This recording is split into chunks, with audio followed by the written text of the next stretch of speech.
My name is Keely Severson with Heal Better Now, and I am here to provide education about toxic mold exposure and support the experts.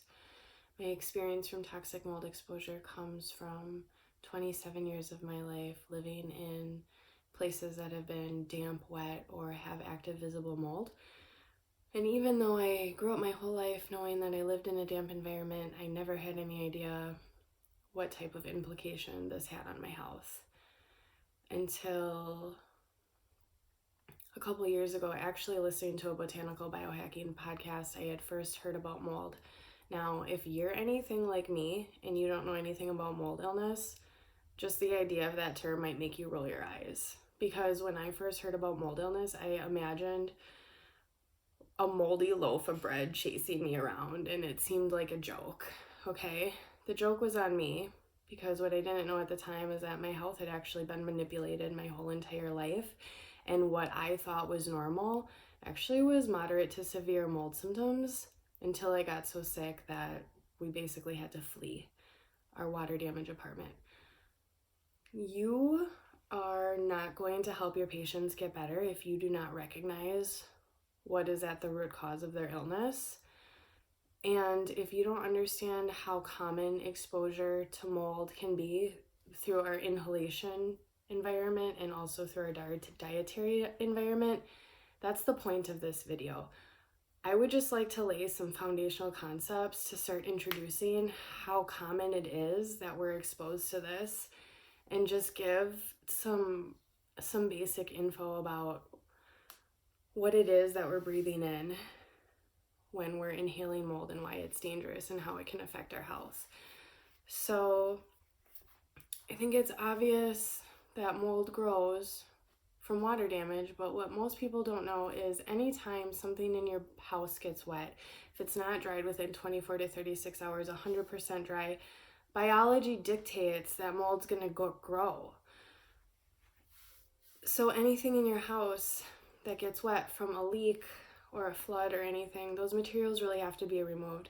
That's not standard procedure for like insurance companies when they send people out to dry your house after a leak. Standard procedure is to dry it. So any homeowner who has homeowner's insurance that has like a leak that they just use standard procedure and they didn't know how important it was to fully remove all those materials. So any patient that you have that has a history of a leaking fireplace, a leaking roof, the bathroom over flooded and it was soggy for a couple days, that happens to all of us. It's so common, but it's not commonly known that health effects can grow out of that type of water damage causing mold growth. So any homeowner or even a renter that has a basement, 98% of basements suffer water damage at some point. So whether or not that water damage is going to be cleaned up on time to prevent mold growth, I don't have a statistic on that, but 98% of people are going to be introduced to water damage if they have a basement, just by having a basement. We also have to talk about building practices. A lot of homes are being built during damp, moist, rainy conditions. If the foundational structure of your home has built with either lumber that has arrived from the lumber yard already molded or has been exposed to the elements and has become molded, this internal structure of your home already has some mold in it. So that's right there, we have a contributor to indoor air quality. A lot of people who are building homes are spending extra money on maybe fancy countertops and then skipping the extra ventilation upstairs.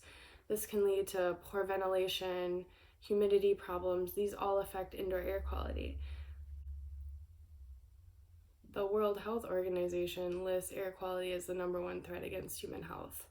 So the biggest thing that affects our health is our air quality. So we really need to put some glasses on to kind of see really what's in front of us, really how common this is. We're getting it in our building practices, we're getting it in poor ventilation, we're getting it in, if your insulation's damp when they built it.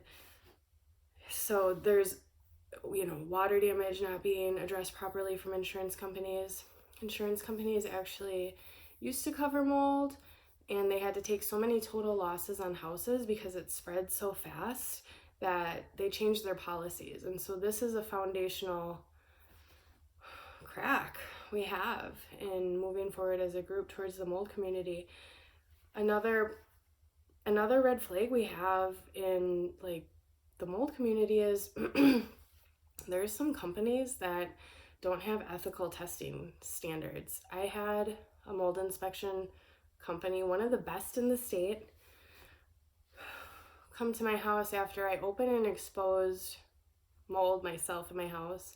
They did a visual inspection and used a UV light, and they determined they couldn't find the mold. So I made them come back later that same day, and they still couldn't find the mold.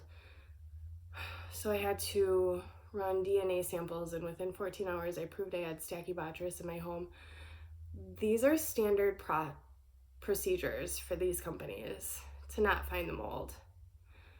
This particular company that I'm mentioning, they have on their website that they're affiliated with the National Association of Multiple Sclerosis. All of my MS patients have confirmed exposure to water damaged buildings. I'm not saying every single case of MS is related, but every single case of MS in my office is confirmed through verbal health history, that dampness or visible mold was part of their health history in all those cases. So this is kind of like a corporation funding a politician to get their vote. We have the National Association of MS affiliated with a mold company. This mold company is not using proper testing techniques. So your patients aren't getting help from the average mold remediation company. They're not getting help with having the water damage fixed properly. These are glaring holes in the foundation of the system that are keeping our patients breathing in toxic air and chasing their tails when they just can't figure it out. You can do every perfect treatment and every perfect herbal formula. If you send your patient home to keep breathing in poisoned air without addressing the root cause, that they never know what they're exposed to, that patient's never going to heal, no matter how perfect your diagnostic skills are. These patients do need to be screened for exposure to dampness, exposure to water damaged spaces.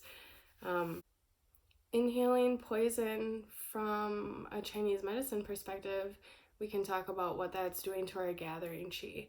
And if we go review some foundations to see where does that qi go for all of our organs, we can see really quickly how quickly all of our organs can become affected when we're inhaling poisonous gathering qi.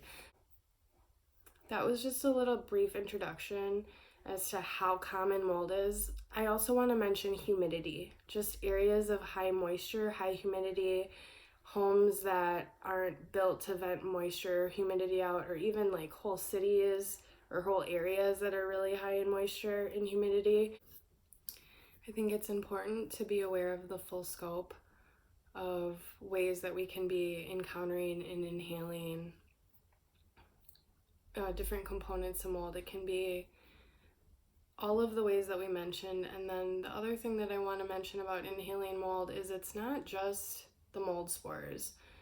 There's a lot, and nobody can say for sure exactly every single thing that's happening in the human body with inhaling mold, but there's a lot more to mold than just mold or a mold spore. Mold releases chemicals called mycotoxins.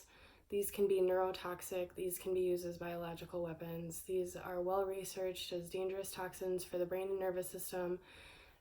Mold can release microbial, volatile, organic compounds. These can cause opportunistic infections or even pretty extreme allergic reactions.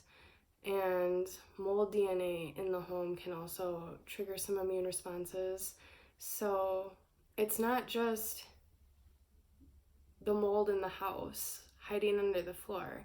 You have to think about how the full scope of your air quality is affecting the quality of your qi and organ function with every single breath you take. I hope that helps summarize some of the ways that our patients are unknowingly exposed to different aspects of chemicals related to mold and how this could be affecting their air quality.